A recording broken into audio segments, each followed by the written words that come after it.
Hello, I'm Tim Harris. This is Julie Harris, and this is Real Estate Coaching Radio. That's right. So make sure that you hit the subscribe button so you won't miss any future episodes. Thanks again for popping by. Hit that like button, and don't forget to leave your comments and questions so we can get right back with you. We will. Thank you for continuing to make our podcast, Real Estate Coaching Radio, the #1 listened to podcast for real estate professionals in at least the United States.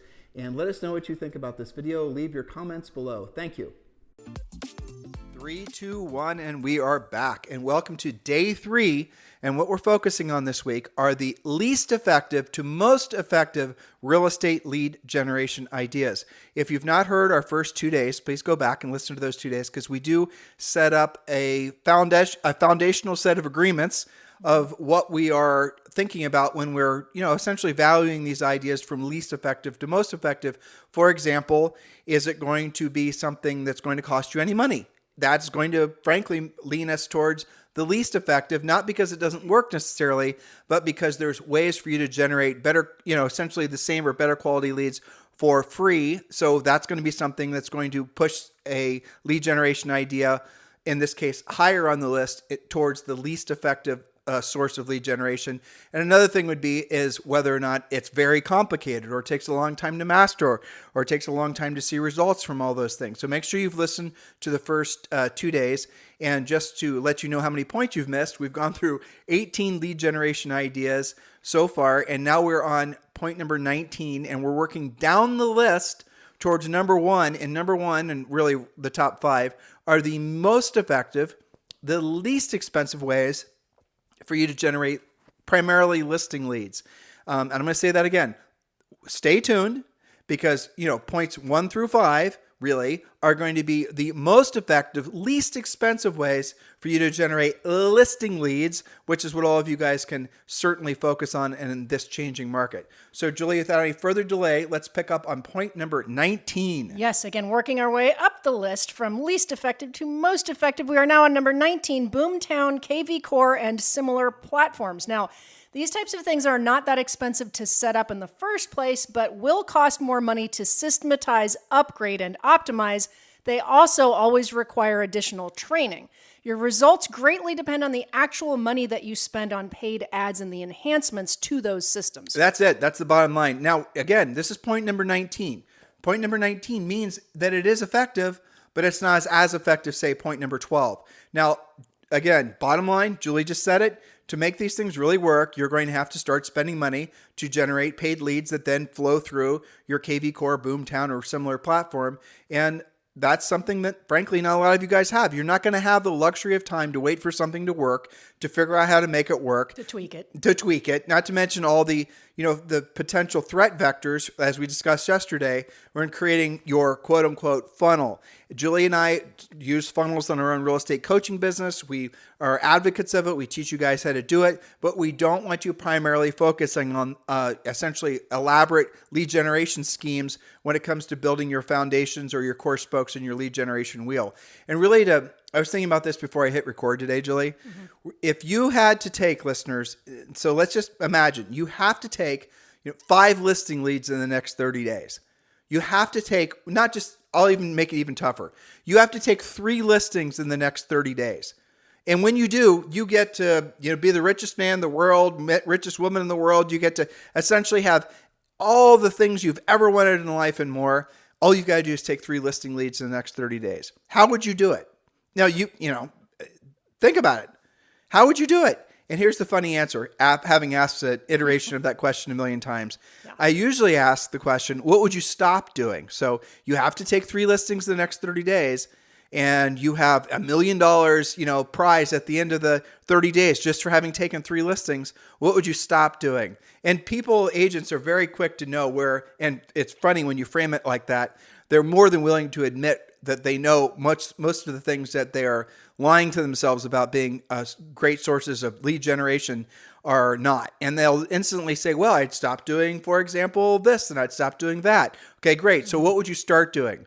And they'd say, well, I probably want to call a seller who had their listing just expire. Well, yeah, that would be a good idea. I know, miraculously, they do know the answer. So all of you do. But why don't you do it? Because it requires more skill and more skill around what to say and how to say it, but also more skill on how to deal with your emotions when you're doing the actual work. The things that are the least effective and most expensive, you guys listening to what I just said? Least effective and most expensive are also the things that will be attracting most agents because it requires the least amount of skill. And, but that's for a reason, right? You're probably not going to get any objections from somebody who's, not interested in transacting. That's true. And so as we move up the food chain to the most effective, understand that it's not like we're not, pro paid lead generation. It's not like we're not advocates of social media and all the rest of it. We want you to do that stuff. We coach you and train you how to do it in Premier Coaching. We want you to understand where it should fall when forming your lead generation wheel. Julie, point number 18. Point number 18, your professional sphere of influence. Now, this is different than your past client database. This is your professional sphere of influence. People like mortgage people, loan originators, title company managers and closers, home inspectors, stagers, closing attorneys, estate sale contacts, consignment store owners, plumbers, painters, carpenters, electricians, anyone who fixes your inspection problems. These are your professional sphere of influence. Usually this list is a lot longer when you start thinking about it. Many agents don't take this seriously, but think of all the people who actually make money from your transactions or could potentially make money from your transactions. Your professional sphere. Now, this only works. This is inexpensive. All you have to do is talk to them and not be a secret agent. We coach you in Premier Coaching about those conversations and actually ask for business. For example, let's just take the mortgage loan officers, for example. How many people did they pre-qualify or even better yet, pre-approve this week who actually are not in contract yet and maybe haven't even started looking? How many of them should be working with you? Well, you don't know if you don't actually talk to your loan officers about that. Same with, title companies, they know about for sale by owners, they know stagers, they know transaction coordinators. They're a good resource. Home inspectors, some of our deals came from the sprinkler guy because he was in the neighborhood all the time. He knew what was going on. So inexpensive can be effective, but it's not higher on the list because it's not particularly predictable. So why is it point number 18? Julie just said it, because it's not predictable. It's not duplicatable. You cannot every day wake up knowing for sure that you're going to generate a motivated, say, for example, listing lead from your professional centers of influence. Right. Now, do we want you to do it? Yes. Do we want you to think and pin all your hopes on it and think that it's one of the primary spokes on your lead generation wheel? No. Your primary spokes on your lead generation wheel will always be, if you really want to build a strong wheel that's really going to, last the ages, that's really going to create consistent lead generation sources for you where you can make consistent money. This all makes sense, hopefully, to all of you. You're going to have to do what you don't want to do when you don't want to do it at the highest level. Hopefully, we are explaining to you why as we go through all these, I think, most talked about sources of lead generation. Now, point number 17 is also it's a great idea, but it's not a consistent source of business. Julie, what's point number 17? Point number 17 is interesting, and I bet many of you have never thought about this, and that is assisted living care facility housing intake coordinators. Now, this is zero cost to you except for your time and a few meetings, follow-up calls, maybe some coffees. People pay for their assisted living care and housing expenses by selling their primary residence most times. So how do you do this? Again, more in-depth in Premier Coaching, but you're going to use your pre-listing package, have coffee with the coordinators, and offer to be a liaison to help with a smooth transition. I'll give you a quick example right out of our coaching clients. They use the regular pre-listing package that we teach them in Premier Coaching, but they'll add a few things like one of the big issues about this is people don't know what to do with their pets if they're not allowed to take them to their assisted living. So rehoming their pets, working with rescue networks, also estate sales. Most times people are selling a house that they've had for 30 or 40 years, and they're dragging their feet because, it's their family home. So if you can assist and become that liaison, now this is a longer relationship. That's why it's not higher on the list, and you do have to consistently work this. But the coaching clients that we've seen have success with this have not just one assisted living housing care intake coordinator, but they'll work with maybe 5 or 6. They'll befriend them. They'll work with them. They'll work it into their regular communication and prospecting. When we used to live in Georgetown, Texas, which is just a little bit north of Austin, what we didn't know when we moved there is that Georgetown in all of the United States was one of the biggest places for assisted living places. It was what was Sun Valley was there and all these others. And what we thought that was extraordinary. Frankly, we were thinking about investing in some of the facilities that were being built, which were being built everywhere. And we went in and we wanted to understand the business model. So we walked in, we talked to the different sales reps. We weren't selling real estate. So, we were asking questions as if we were, wondering what they did with their listing leads. And it's exactly what Julie just said. So that can be a good source of business for you, but you got to work it. You can't just expect to mail them a postcard or whatever, and then expect them to start sending business. You're going to have to build long-term relationships with these guys and gals, and it's going to take time. And maybe you're in your market, it's not a viable spoke. Maybe there's not a lot of those, assisted living places in your particular area. There's only a few, and chances are those few are going to have agents that they're already sending business to. So choose accordingly. But again, a source of business, not a massively consistent source of business, or really something that's predictable and duplicatable. Predictable and duplicatable means every single day, if you choose to, you can wake up in the morning and you can set one pre-qualified listing appointment. Can't do that with really ideas 1 through really 16 at this point. And point number 16, Julie. Yes, that's right. So in this middle part of the list, I would say do these things, but don't count on them. Don't make them your lead spokes, right? They're worth doing, but you can't hang your hat on it. Remember, so if you didn't listen to the first show, we keep on saying spokes, right? The first part of the series. Spokes, the wheel analogy, it's very simple. You're building a bicycle wheel. One spoke makes your wheel very fragile. Your goal is to make an anti-fragile wheel, right? More spokes, stronger wheel, makes sense. But you have to choose wisely the spokes you put on your wheel. So if the first spoke you put on the wheel is working with, the previous point, which was, assisted living care facility, housing intake coordinators, if you think that's going to be your, that's going to be the horse you're going to ride into the horizon with, well, that's a very, very fragile spoke, and it's not going to be a consistent source of business. And it should be one of your spokes, but probably not even one of your first 5. A minor spoke. Minor spoke, exactly. Point number 16, Julie. Okay, point number 16, your own homeowners association. Almost all of you have this in one form or another. So here's your plan. Go to the meetings, bring value. You don't have to be on the board to get to know who's running the neighborhood. Do this with your own HOA first, and then start attending any neighborhood HOA meetings where you have listings.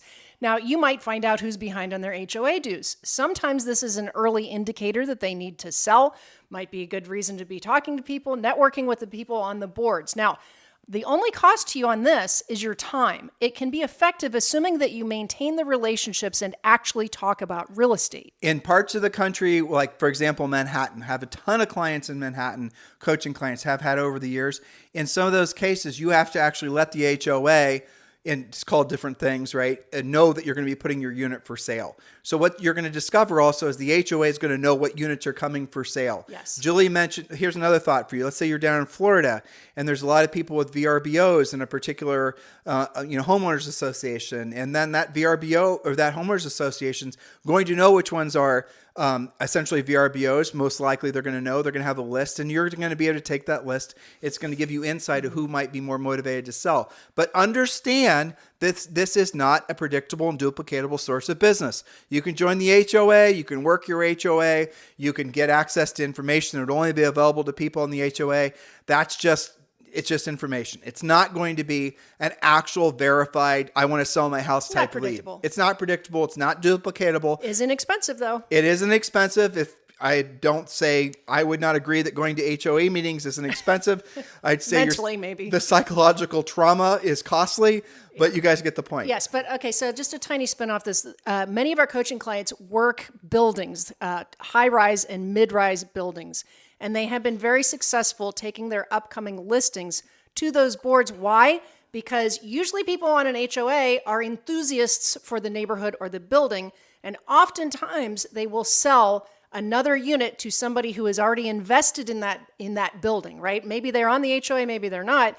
But a lot of these buildings, people start collecting different units. They upsize, they downsize, they get a better view, a higher floor, whatever. So it's valuable for that. All right. So again, we're working from the least effective to the most effective forms of lead generation. If you want a lot more drill down on each of these ideas, please remember you can join Premier Coaching for free. Just text the word Premier to 47372. Text the word Premier to 47372, or simply go to premiercoaching.com. And again, you can join Premier Coaching right now for free and have full access to the first level of Premier Coaching. And that does include, listen to what your future coach is telling you, that does include a daily semi-private coaching call with one of your Harris certified coaches. That is included for free. So just text the word Premier to 47372 or just go to premiercoaching.com. Remember, when texting, message and data rates may apply. All right, we're moving on to again, from the least effective to most effective real estate lead generation idea, number 15. Number 15, neighborhood-specific online media. Things like nextdoor.com/the name of your neighborhood.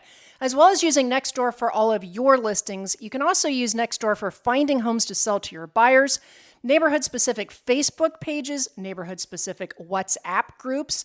This is inexpensive and can be effective. Now, I would say randomly effective. Post your just listed and just sold as well as wanted requests for your buyers. So this is kind of like now and then you're going to have little sorties into neighborhood-specific online media. This I would not necessarily put as a standalone spoke. This is more of a support spoke to your existing business. But I have to say, I have had coaching clients tell me that what they're doing, I'll give you an example of what I mean by, going in and using it now and then. I had a coaching client in Louisiana. She took a listing. She sold it right away. She had multiple offers. She posted on her neighborhood next door for that, neighborhood listing. She said, the good news is, sold it right away. The bad news is there's 4 other people looking in this neighborhood. Who's next? She got an immediate listing off of Nextdoor doing that. Again, this is the reason it's point number 15. It's 30 ideas of lead generation. That's right, Midland, because we do know if you work it correctly, you will generate leads from it. And they're also Nextdoor, I think they're selling ads now on Nextdoor. Right. Angie's List sells ads, things like that. But at the end of the day, this is an effective way, but understand it is passive. You cannot essentially spend time or even money on a little ad on Nextdoor and really 100% know you're going to get anything from it. We don't like that for you. No. We want you to spend your money and your time on things that will 100% get you a lead, that will result in a closed transaction that will get you paid. That is our focus. Hopefully that's your focus as well. That's right. So is it worth doing? Yes, but can you absolutely count on it and call it predictable and duplicatable? No. But it is worth doing. You just have to know where it fits in your business. Okay, number 14, moving on up the list, is probate. Probate is what happens when somebody passes away and their estate has to be sold. Usually the estate includes a house or houses. So write down alltheleads.com/Harris for your probate lead resource, and they'll give you a discount in setting you up with that. So again, it's alltheleads.com/Harris. There is an SMS code for that too, but I forget what it is. So just go to alltheleads.com/Harris, and they will give you a discount. And really what probate is, and obviously it depends on the state, right? Not all states handle it the correct way or the same way. But like if you're in California and you're in certain parts of California and you're not doing probate, you're missing a huge opportunity, probably assuming it's not saturated with other agents, which in most markets it's not. And what really probate is like when someone passes away, the house goes through probate. And when it goes through probate, one of the things that the attorney is going to do is decide, along with the family usually, but a lot of times it's just the attorney deciding who's going to get the listing. So what probate, and by the way, yes, of course, in Premier Coaching, we have an enormous amount of coaching and training with videos on how to chase probate leads.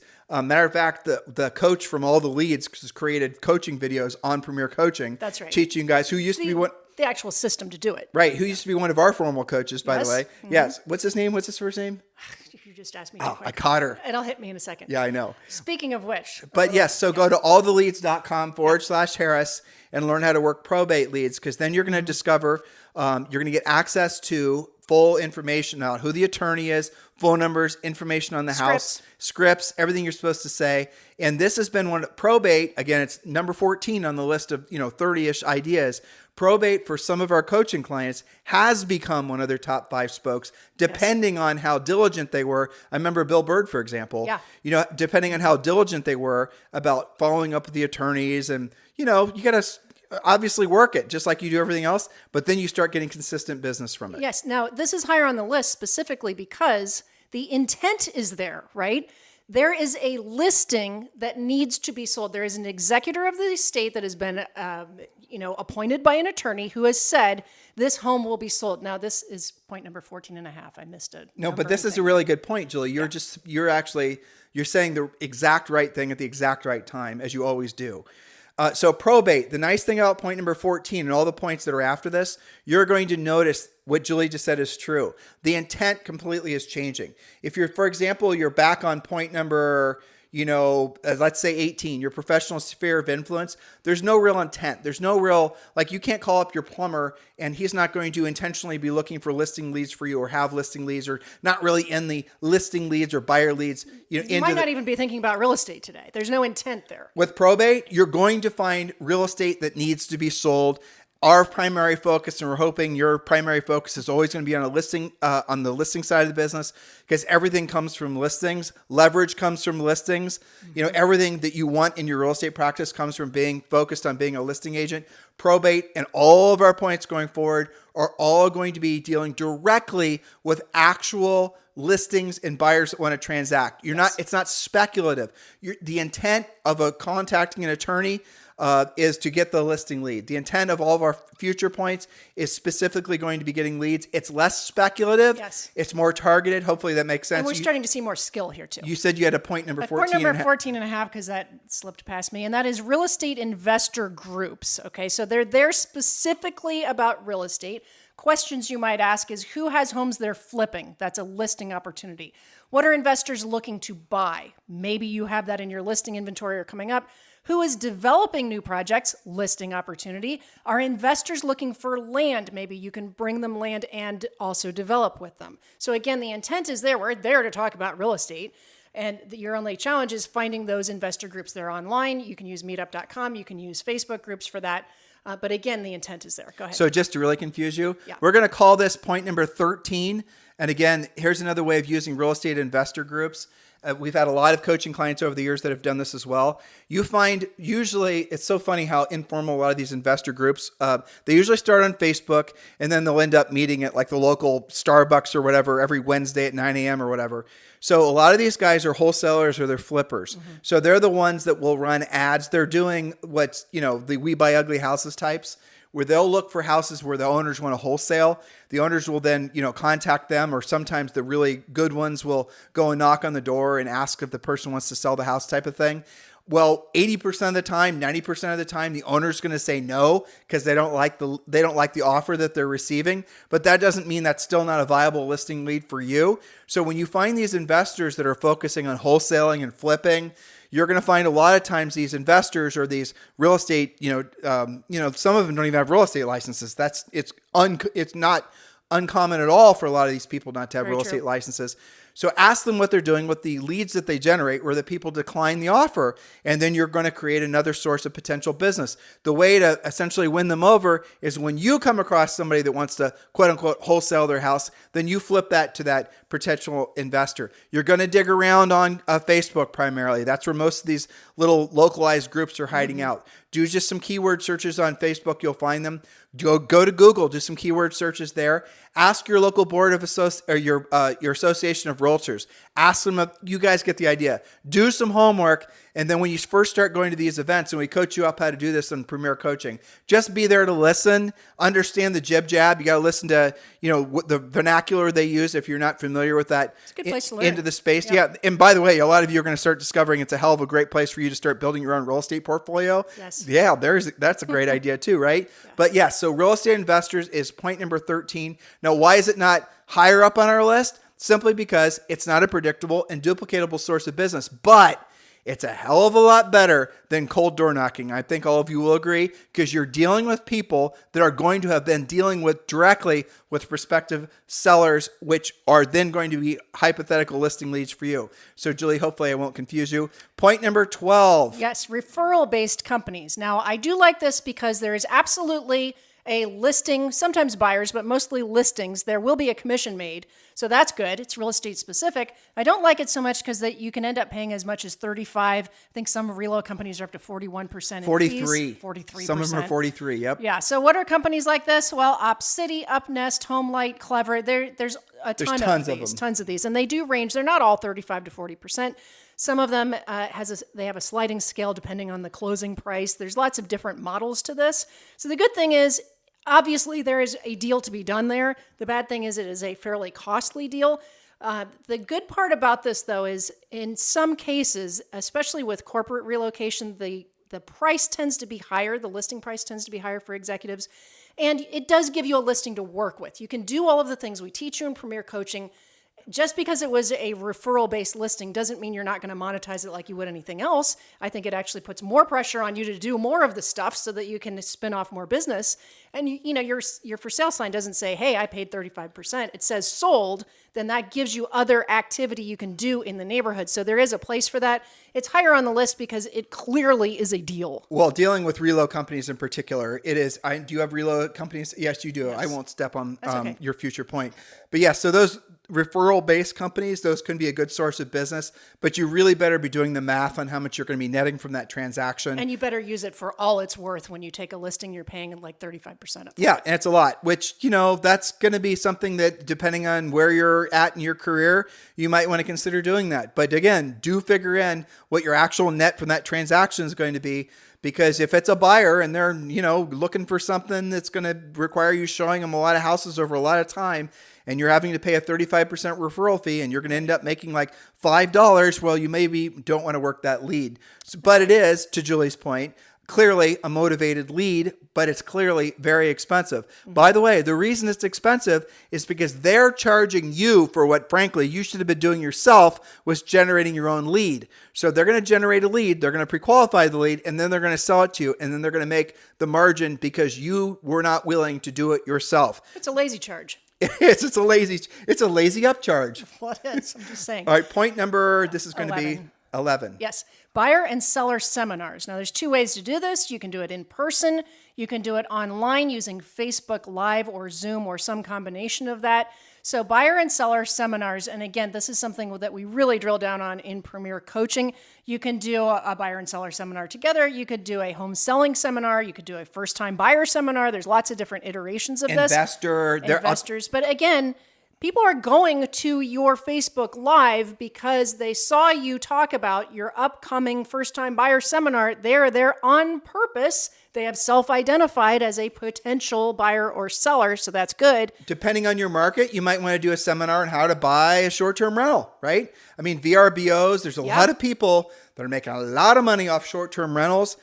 There's a lot of ways to lose money doing that as well, but I promise you guys, if you are in Florida, if you're in Amelia Island, exactly. If you're in any of these markets around the country where there's obviously a lot of vacation traffic, you're going to have a field day teaching potential buyers how to do short-term rentals. But again, this is not as, Julie and I were debating where to put this on the list. Yeah. Because it's not a predictable, duplicatable source of business, but it is something which we do like.